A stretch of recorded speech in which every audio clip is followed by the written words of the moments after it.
प्यारे दोस्तों, जैसे कि CMP3 वीडियो में केवल आपको वॉइस सुनाई देगा, आप लीड लगाकर अदर वर्क करते हुए भी अपनी तैयारी को लगातार जारी रख सकते हैं।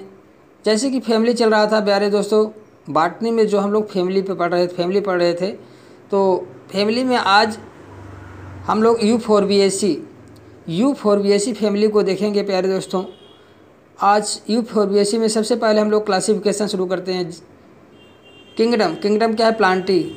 सब किंगडम क्या है? फेनरोगेम्स फ्लावर वाले पौधे रखे जाते हैं, तो फेनरोगेम्स सब किंगडम। डिवीजन डाइकाटिलेडन्स है, जिसमें द्विबीजपत्री पौधे हैं। वर्ग क्लास क्या है? मोनोक्लेमाइडी। क्लास क्या है? मोनोक्लेमाइडी। गण क्या है? ऑर्डर क्या है? यूफोरबियल्स। कुल क्या है? U4BSc।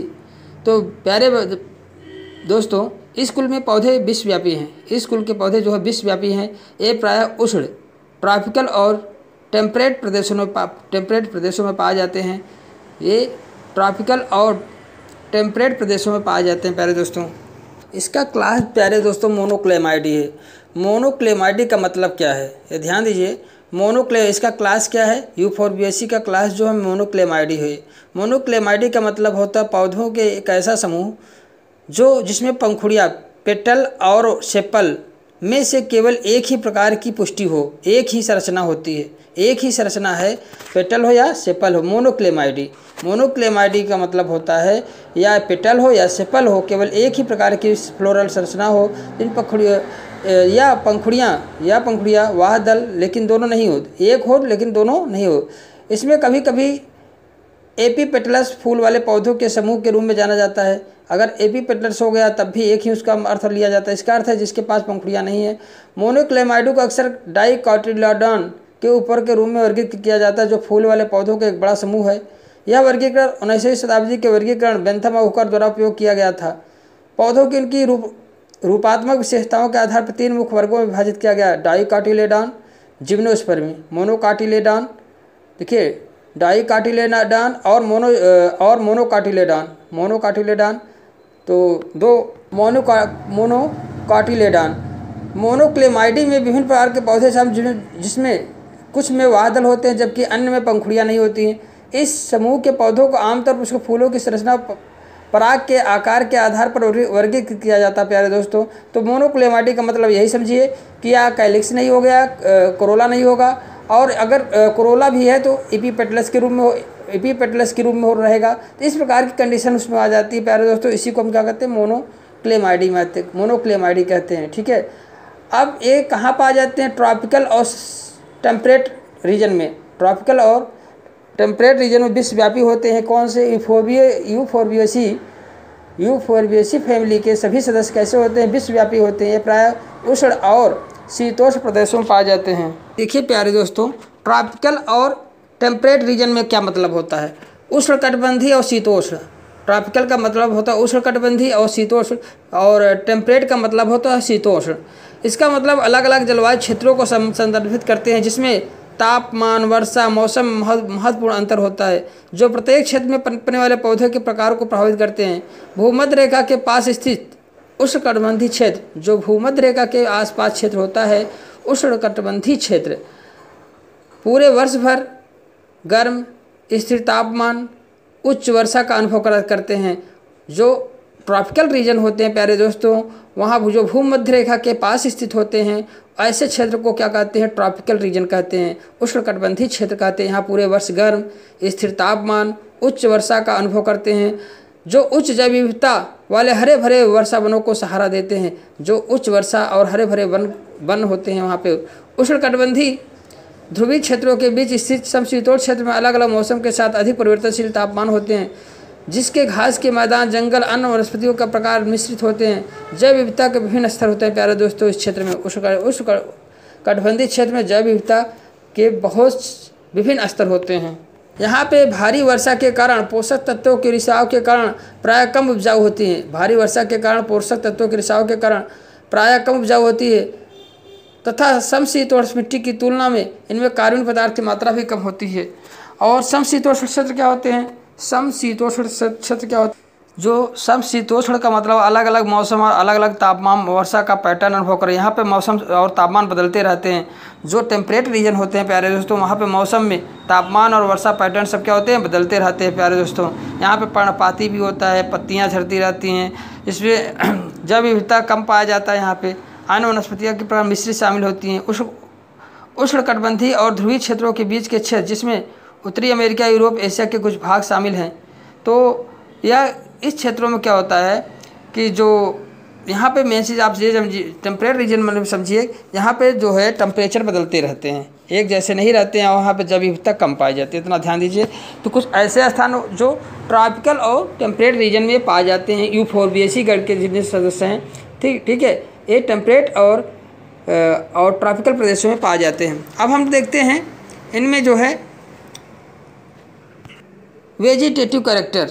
अगर हम इनके वेजिटेटिव कैरेक्टर की बात करें तो प्रायः शाकी होते हैं, हर्बेसियस होते हैं, कभी कभी झाड़ी वृक्ष पौधों में प्रायः रबर क्षीर लैटेक्स पाया जाता है। यूफोर्बिएसी में जितने भी सदस्य हैं प्यारे दोस्तों, उनके पौधों में क्या है, लेटेक्स पाया जाता है, लेटेक्स पाया जाता है। मेन कैरेक्टर है प्यारे दोस्तों, यूफोर्बिएसी का मेन कैरेक्टर है कि इनमें लेटेक्स पाया जाता है। इनके और के उनका हर्बेसियस होते हैं, सभी शाकी होते हैं, कभी कभी झाड़ी और वृक्ष के रूप में भी पाए जाते हैं। जड़ की बात इनकी की जाए प्यारे दोस्तों, प्रायः शाखित मूसला जड़ होती हैं, ब्रांचेड टैप रूट होती हैं। तने की बात की जाए तो प्रायः शाकी हर्बेसियस, कभी कभी काष्ठी होती है। तना इनका कभी कभी शाकी होता है और कभी काष्ठी होता है, उडी होता है, इरेक्ट होते हैं, शाखित होते हैं, बेलनाकार होते हैं। तो मतलब अनेक प्रकार से तने पाए जाते हैं। पत्ती की बात की जाए तो प्यारे दोस्तों सिंपल होता है, अल्टरनेट होते हैं, स्टुपलेट होते हैं। मतलब इसमें स्टुपलेट पाया जाए, पत्ती के पास छोटी सी पत्तियाँ निकलती हैं जिसे स्टुपल कहते हैं। तो क्या कहते हैं, स्टुपलेट होती हैं।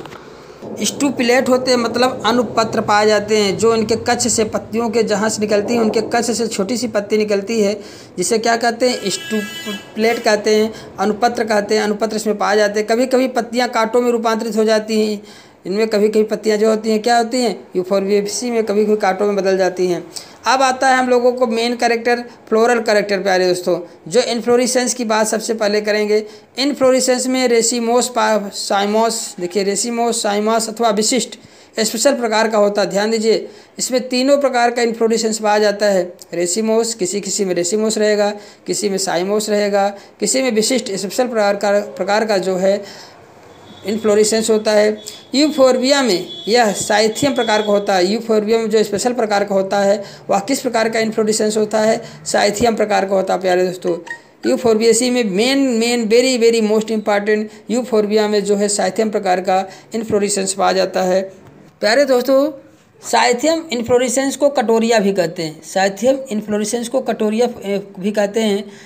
इसमें कटोरे की आकृति का एक सहपत्र होता है, इन्वोल्यूशन होता है। कटोरे की आकृति का एक क्या होता है, इन्वोल्यूशन होता है, जो सहपत्रों ब्रैकेट के आपस में जुड़ जाने से बनता है। ब्रैकेट के आपस में इसमें कटोरे की आकृति का एक सहपत्र इन्वोल्यूशन होता है, जो सहपत्रों ब्रैकेट के आपस में जुड़ जाने से बनता है।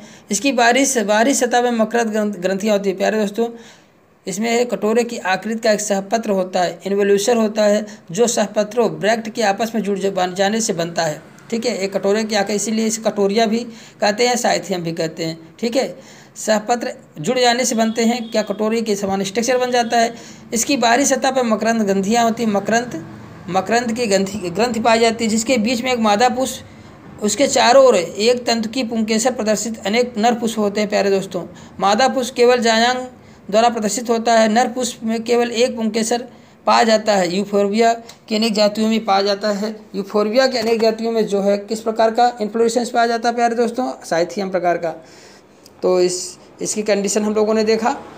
पुष्प की बात आती है, फ्लावर, तो साइथियम एक विशिष्ट प्रकार का इन्फ्लोरेसेंस है, तो हम लोगों ने देखा इसमें।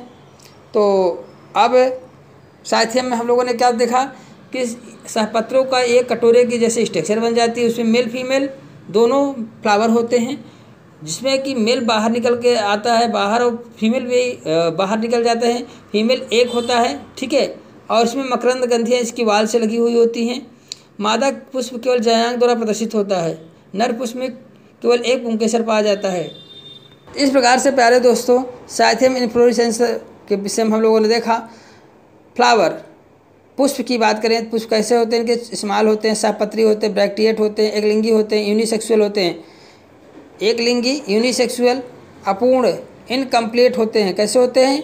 इनकम्प्लीट होते हैं, अपूर्ण होते हैं, त्रिज्या सम्मित होते हैं, एक्टिनोमार्फिक होते हैं और हाइपोगाइनस प्रकार के होते हैं। एक्टिनोमार्फिक, त्रिज्या सम्मित होते हैं और हाइपोगाइनस प्रकार के होते हैं। प्यारे दोस्तों देखिए साइथियम में क्या होता है, एक जो होता है एक यूफोर्बिया में पाया जाता, कप के आकार का आवरण बन जाता है सहपत्रों के द्वारा। अंदर एक मादा पुष्प, एक मादा फूल होता है, एकल स्त्री केसर होता है, एक स्त्री केसर होता है और कई नर फूल एकल पुंकेसर होते हैं।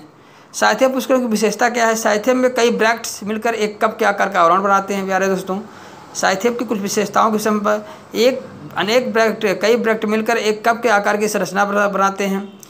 इस आवरण के किनारे पर नेक्टर ग्लैंड पाई जाती है। और मादा फूल कैसे होता है? और आवरण के केंद्र में एक मादा फूल होता है जो एक लंबे डंठल पर टिका होता है। मादा फूल एक लंबे डंठल पर टिका होता है। मादा फूल जो आगे एक डंठल पे, एक लंबे डंठल पर टिका होता है। प्यारे दोस्तों एक लंबे डंठल पर बाहर निकलकर एक लंबे डंठल पर क्या होता है? टिका होता है। नर फूल क्या है? मादा फूल के चारों ओर कई नर फूल होते हैं जिसमें से प्रत्येक एक एकल पुंकेसर स्टैमेन होता है। जिसमें से प्रत्येक एक एकल पुंकेसर स्टैमेन होता है। अलग अलग होते हैं सब। एकल फूल जैसा साइथियम पुष्पक्रम देखने में एक एकल फूल जैसा लगता है, लेकिन वास्तव में यह फूलों का एक जटिल समूह है। प्यारे दोस्तों साइथियम पुष्पक्रम आप देखेंगे तो लगेगा कि एक फूल जैसा लगता रहा है, लेकिन वास्तव में यह फूलों का एक जटिल समूह है। अलग अलग हैं सब। कैसे हैं प्यारे दोस्तों? फूलों का एक जटिल समूह है। फूलों का क्या है? एक जटिल समूह है। साइथियम पुष्पक्रम पौधों के विकास और प्रजनन में महत्वपूर्ण भूमिका निभाता है। यह परागकणों को आकर्षित करने और बीजों को उत्पादन में मदद करता है। प्यारे दोस्तों देखिए प्यारे दोस्तों इसके क्या होते हैं? एक लिंगी होते हैं, पुष्प की बात के छोटे होते हैं, सहपत्री ब्रैक्टिएट होते हैं, एक लिंगी होते हैं, यूनिसेक्सुअल होते हैं। सभी फ्लावर अलग अलग होते हैं, ना किसी एक दूसरे पर कोई जुड़ा नहीं रहता। फीमेल अलग होता है, मेल अलग होते हैं। मतलब सब अलग अलग ग्रो करते हैं, लगता है कि एक ही फ्लावर है, लेकिन सभी क्या होते हैं? अलग अलग होते हैं। प्यारे दोस्तों इसलिए इसके पुष्प को इनकम्प्लीट फ्लावर कहते हैं। ध्यान दीजिए यूफोर्बिएसी के कुल के जो पौधे होते पुष्प होते हैं वे किस प्रकार के होते हैं? इनकम्प्लीट होते हैं। इनकम्प्लीट उसमें ये नहीं कह सकते इसका कौन सा पराग, सभी का नर मादा अलग अलग फ्लावर जुड़कर एक पुष्प जैसे स्ट्रक्चर बनाते हैं। जैसे हम विशिष्ट प्रकार का फ्लावर है यूफोर्बिएसी में विशिष्ट प्रकार का साइथियम फ्लावर की बात करते हैं। त्रिज्या सम्मित होते हैं, एक्टिनोमार्फिक होते हैं और हाइपोगाइनस प्रकार के होते हैं। हाइपोगाइनस प्रकार के होते हैं, क्या जायांगधर होते हैं। अगला पॉइंट है परिदलपुंज। परिदलपुंज प्यारे दोस्तों पेरियंथ। परिदलपुंज में क्या था? पेरियंथ। पेरियंथ किसे कहते हैं? क्रोटोन में दल चक्र क्या होता है? क्रोटोन में दल चक्र, कोरोला तथा वाह दल चक्र कैलिक्स पाई जाती हैं। मतलब क्रोटोन एक पौधा है जिसमें दल चक्र, कोरोला और वाह दल कैलिक्स पाया जाता है। यूफोर्बिया में जो है परिदलपुंज पेरियंथ अनुपस्थित होता है। प्यारे दोस्तों यूफोर्बिया में परिदलपुंज पेरियंथ अनुपस्थित होता है। कोर स्पर्शी वाल्वेट तथा कोर छादी पुष्पदल विन्यास पाए जाते हैं। पुष्पदल विन्यास पाए जाते हैं। इसमें जो होता है प्यारे दोस्तों कैलिक्स पाया जाता है, कोरोला इसमें एब्सेंट होते हैं। तो मतलब यूफोर्बिएसी में पेरियंथ अनुपस्थित होता है। पेरियंथ क्या होता है? परिदलपुंज जो होता है अनुपस्थित होता है। प्यारे दोस्तों ठीक है। वाह दल चक्र जो पाया जाता है और कैसे होता है? वाल्वेट और कोर छादी इम्ब्रिकेट प्रकार का होता है। वाल्वेट प्रकार कोर स्पर्शी और कोर छादी इम्ब्रिकेट पुष्पक्रम विन्यास पाया जाता है। नर पुष्प कैसे होते हैं? मेल फ्लावर कैसे होता है? इसकी चर्चा हम लोग कर लेते हैं। प्रायः परिदलपुंज अनुपस्थित होते हैं। इनमें प्रायः परिदलपुंज जो होते हैं क्या होते हैं? इनमें भी नर पुष्प में भी परिदलपुंज अनुपस्थित होते हैं। पेरियंथ जो होते हैं अनुपस्थित होते हैं। इसमें भी क्या होते हैं? परिदलपुंज अनुपस्थित होते हैं। पुंकेसर के रूप में शाखित पुंकेसर ब्रांचेज स्टैमेन भी पाए जाते हैं। पुंकेसरों में पुतंत फिलामेंट और पराग कोष उपस्थित होते हैं। पराग कोष द्विकोष्ठकी और अंतर्मुखी इंट्रॉन्स होते हैं। द्विकोष्ठकी होते हैं, द्विकोष्ठ पाया जाता है और अंतर्मुखी होते हैं, इंट्रास प्रकार का पाया जाता है। मादा फ्लावर फीमेल फ्लावर परिदलपुंज रहित होते हैं। ये भी परिदलपुंज इसमें भी नहीं होता है। एक मादा पुष्प त्रिअंडपी ट्राइकार्पेलरी होता है। एक मादा पुष्प जो होती है वह क्या होती है? त्रिअंडपी ट्राइकार्पेलरी होता है। युक्तांडपी सिनकार्पस होते हैं। कैसे? ट्राइकार्पेलरी होती है, त्रिअंडपी होते हैं, युक्तांडपी सिनकार्पस तीनों जुड़े होते हैं। अंडाशय त्रिकोष्ठकी होता है। अंडाशय के 3 कोष्ठक पाए जाते हैं। अब ये बेरी में मोस्ट इंपॉर्टेंट बनता है प्यारे दोस्तों। अंडाशय में कितने कोष्ठ होते हैं? 3 कोष्ठकों में होते हैं। तो साइथियम इन्फ्लोरेसेंस में 3 कोष्ठक में क्या पाए जाते हैं, अंडाशय 3 कोष्ठकों में होते हैं। ऊर्ध्ववर्ती सुपीरियर ओवरी होती है। स्तंभी बीजान्यास एक्जाइल प्लेसेंटेशन पाया जाता है प्यारे दोस्तों, एक्जाइल प्लेसेंटेशन पाया जाता है और 3 कोष्ठ होता है, 3 कोष्ठकों में पाए जाते हैं। फल पाए विदुर होते हैं, साइजोकार्पिक होते हैं। इनके फल कैसे होते हैं प्यारे दोस्तों, साइजोकार्पिक होते हैं और साइजोकार्पिक होते हैं। यूफोर्बिएसी के फल प्रायः साइजोकार्पिक और कैप्सूल के रूप में होते हैं प्यारे दोस्तों। यूफोर्बिएसी में जो फल होते हैं वे साइजोकार्पिक और संपुट कैप्सूल के रूप में होते हैं। बीज भ्रूणपोषी इंडोस्पर्मिक होता है प्यारे दोस्तों, इसमें इंडोस्पर्म पाया जाता है। पुष्पसूत्र फ्लोरल फार्मूला की बात की जाए यूफोर्बिया में मेल और फीमेल अलग अलग होते हैं प्यारे दोस्तों, ये ध्यान दीजिए, मेल का अलग होगा, फीमेल का अलग। तो फ्लोरल फार्मूला की बात आए प्यारे दोस्तों, तो the floral formula of the Euphorbia family also known as the spurge family, क्या है, spurge family, varies depending the specific genus but generally represent unisexual flower with the reduce perianth, इनमें perianth reduce होता है and superior ovary होता है। Is common represented for the genus Euphorbia. अगर Euphorbia की हम देखें तो मेल और फीमेल अलग अलग होते हैं, इनका फ्लावर फार्मूला अलग होता है प्यारे दोस्तों। मेल के फ्लावर फार्मूले की बात करें हम लोग तो सबसे पहले मेल की फ्लावर फार्मूले की बात करेंगे तो ये कैसे होते हैं, एक्टिनोमार्फिक होते हैं। कैसे होते हैं, एक्टिनोमार्फिक होते हैं। मेल के फार्मूला का चिन्ह एक मेल होगा, केवल मेल का फार्मूला का चिन्ह लगा देंगे। कैलिक्स भी 0 होता है, कोरोला भी 0 होता है, एंड्रोसियम 1 होता है प्यारे दोस्तों, एंड्रोसियम 1 होता है। कैलिक्स कोरोला क्या होते हैं, ये सभी एब्सेंट होते हैं। कैलिक्स और कोरोला यूफोर्बिया में क्या होते हैं, एब्सेंट होते हैं। केवल एक एंड्रोसियम पाया जाता है, केवल एंड्रोसियम मतलब एक पाया जाता है मेल की फ्लावर में। फीमेल की फ्लावर में क्या होगा, ये भी एक्टिनोमार्फिक होता है और फीमेल का फार्मूला का सूत्र इसमें लगाया वो चिन्ह लगाएंगे प्यारे दोस्तों। उसके बाद एक्टिनोमार्फिक का हम चिन्ह लगाएंगे, फिर फीमेल का लगाएंगे के और सी। कैलिक्स और कोरोला इसमें भी 0 होते हैं और गाइनोसियम इसमें 3 होता है और संयुक्त होते हैं, गैमोसेफलस होते हैं प्यारे दोस्तों, 3 क्या जुड़े हुए होते हैं। रिसिनस, अगर रिसिनस में देखा जाए प्यारे दोस्तों, यूफोर्बिएसी फैमिली में रिसिनस एक प्लांट है, उसको उसमें देखा जाए तो रिसिनस में भी क्या होते हैं, एक्टिनोमार्फिक होते हैं, मेल फीमेल अलग होते हैं। मेल का चिन्ह लगाते हैं, मेल का फार्मूला हम लोग देखते हैं, मेल का चिन्ह लगाते हैं। फिर कैलिक्स इसमें क्या होता है, 5 होता है प्यारे दोस्तों। इसमें कैलिक्स रिसिनस में जो है कैलिक्स 5 होता है, कोरोला 0 होता है और एंड्रोसियम 5 होते हैं। एंड्रोसियम कितने होते हैं, 5 होते हैं। जबकि फोर्बिया में K0 C0 A1 और फीमेल मेल का हो गया, फीमेल का K0 C0 और G3 और गाइनोसेफलस होते हैं। ठीक है, जुड़े हुए जिन्हें अंडाशय क्या उनके जुड़े हुए होते हैं। हम लोग फीमेल की रिसिनस की फीमेल की बात कर लें तो पहले एक्टिनोमार्फिक का चिन्ह रहेगा, फीमेल का चिन्ह रहेगा, K3 रहेगा। ध्यान दीजिएगा, रिसिनस में मेल फीमेल का K3 हो जाता है, मेल का 5 K5 और K3।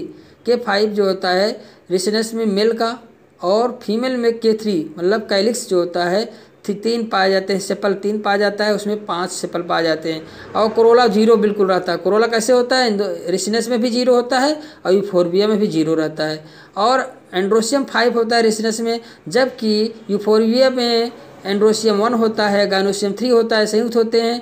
और इसमें भी रिसिनस में भी एंड्रोसियम 5 होता है, उसमें एंड्रोसियम 0 था लेकिन इसमें 5 है और मेल में 5 है, फीमेल में 3 है। फीमेल में कितने हैं, कैलिक्स 3 है, कोरोला दोनों में 0 है और गाइनोसियम जो होता है जी जो होता है, जी की कंडीशन क्या होती है प्यारे दोस्तों, जी जो होता है देखिए रिसिनस में जो है मेल के साथ, रिसिनस में मेल के साथ जो है रिसिनस में जो है मेल के साथ जो गाइनोसियम नहीं पाया जाता है, गाइनोसियम को कोई बात नहीं है।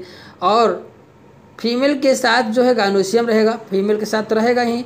एंड्रोसियम इसमें नहीं है, इसमें क्या नहीं है, एंड्रोसियम नहीं है। ध्यान देना प्यारे दोस्तों, एंड्रोसियम नहीं है, उसमें गाइनोसियम नहीं है, ध्यान देना। उसमें मेल में एंड्रोसियम 5 है, इसमें गाइनोसियम 3 है, ये ध्यान दीजिएगा, गाइनोसियम 3 है। और यूफोर्बिया में जो था K0 CO मतलब दोनों calyx Corolla 0, androecium 1 male flower में, इसमें गाइनोसियम मतलब इसमें गाइनोसियम एब्सेंट, इसमें।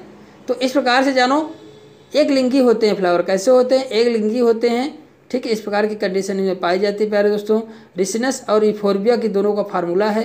तो आप यूफोर्बिया में देखें कैलिक्स कोरोला दोनों में 0 होते हैं और मेल में एंड्रोसियम 1 होता है। गायनोसिया जो है फीमेल में जो होता है थर्ड होता है। थर्ड होती है जो गैमोसिन कार्पस उससे जुड़े हुए थे, सिन कार्पस में जुड़े हुए होते हैं। अगर रिसनस में देखा जाए तो कैलिक्स 5, कोरोला 0, एंड्रोसियम मेल में एंड्रोसियम 5 होते हैं।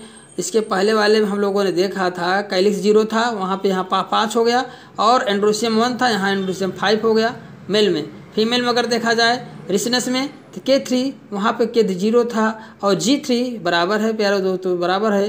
कार्टन कैन भी रिप्रेजेंटेड एज, कार्टन का भी इसमें आता है। क्रोटान एक प्लांट आता है, क्रोटान कैन भी रिप्रेजेंटेड एज एक्टिनोमार्फ। क्रोटान का अगर देखा जाए, क्रोटान का जो है एक्टिनोमार्फिक होते हैं। मेल का K5 C5 होता है प्यारे दोस्तों, और एंड्रोसियम अनंत होते हैं। क्रोटान में अलग है प्यारे दोस्तों, K5 C5 एंड्रोसियम अनंत पाया जाता है, और फीमेल में जो K5 C5 गायनोसियम 3 पाया जाता है। ये है क्रोटान का फार्मूला प्यारे दोस्तों, ये क्या है, क्रोटान का फार्मूला है। तो आर्थिक महत्व की बात अगर हम लोग करते हैं, इकोनॉमिक इम्पार्टेंट की बात करते हैं, तो जलाम घोटा जिसे कहते हैं हम लोग गाँव में, क्या जलाम घोटा बोला जाता है।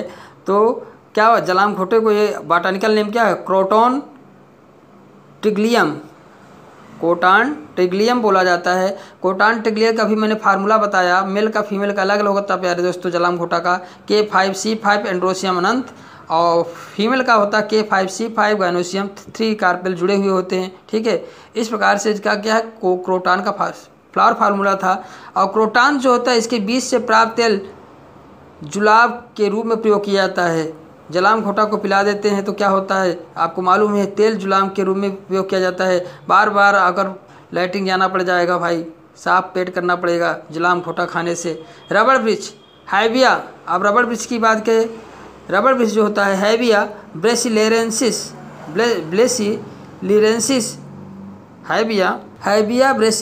जो होता है रबड़ वृक्ष एलेक्टिस से रबड़ बनाई जाती है। जो हैविया ब्रेसिलियंसिस के लैक्टिस से रबड़ बनाई जाती है। तो रबड़ वृक्ष भी होता है, जलाम घोटा होता है, क्रोटॉन टिग्लियम और हैविया ब्रेसिलियंसिस रबड़ वृक्ष होता है। और अरंड रिसिनस अरंड का होता है, रिसिनस कम्युनिस केस्टर आयल प्राप्त होता है, अरंड आयल प्राप्त होता है, जो स्नेहक लुब्रिकेंट जुलाब के रूप में प्रयोग किया जाता है। लुब्रिकेट और जुलाब के रूप में लाया जाता है। अरंड का भी पौधे से जुलाब के रूप में यूज किया जाता है, और जलाम घोटा को भी यूज इसी रूप में कर लेते हैं। तो ये 3 पौधे के नाम हम लोगों ने देखा, जलाम घोटा, क्रोटॉन टिग्लियम, रबड़ वृक्ष हैविया ब्रेसिलियंसिस और अरंड रिसिनस कम्युनिस। तो तीनों का हम लोगों ने इसके इम्पॉर्टेंट देखे प्यारे दोस्तों। जलाम घोटा से जुलाम के रूप में प्रयोग किया जाता है, रबड़ वृक्ष से रबड़ प्राप्त की जाती है, अरंड रिसिनस कम्युनिसिस से क्या प्राप्त किया जाता है, केस्टर आयल प्राप्त किया जाता है, जो स्नेहक के रूप में यूज किया जाता है प्यारे दोस्तों। इस प्रकार से हम लोगों ने यूफोर्बिएसी के कुल के विषय में चर्चा किए, जिसमें किस प्रकार का फ्लावर पाया जाता है। यूफोर्बिएसी में साइथियम प्रकार के इन्फ्लोरेसेंस पाया जाता है, मेल फीमेल अलग अलग होते हैं, एक अलग अलग होते हैं लेकिन साथ में दिखाई देंगे, एक स्पेशल प्रकार की स्ट्रक्चर बनाते हैं। तो इस प्रकार से हम लोगों ने इसमें फ्लावर फार्मूला भी बहुत इंपॉर्टेंट है प्यारे दोस्तों। तीनों जो रिसिनस यूफोर्बिया और क्रोटॉन तीनों का flower formula very most important है जानना। और इनमें लैटेक्स पाया जाता है जिससे रबड़ बनाया जाता है, रबड़ वृक्ष जो होता है उससे रबड़ बनाया जाता है। तो ये आपको जानना है इकोनॉमिक इम्पॉर्टेंट में। और हम लोगों ने देखा कैलिक्स कोरोला शून्य होते हैं, यूफोर्बिएसी में कैलिक्स कोरोला पाया ही नहीं जाता, रिसिनस में पाया जाता है और क्रोटॉन में भी पाया जाता है। कैलिक्स और कोरोला रिसिनस में पाया जाता है और क्रोटॉन में पाए जाते हैं। तो इस हम लोगों ने देखा है। अब यह यूफोर्बिएसी प्यारे दोस्तों समाप्त होता है। आपको थोड़ा भी हेल्पफुल लगे अपने एग्ज़ाम से प्यारे दोस्तों तो ये एक वीडियो को लाइक कर दें, चैनल को सब्सक्राइब नहीं किए तो सब्सक्राइब कर दें प्यारे दोस्तों। Okay, thank you for watching video, bye bye.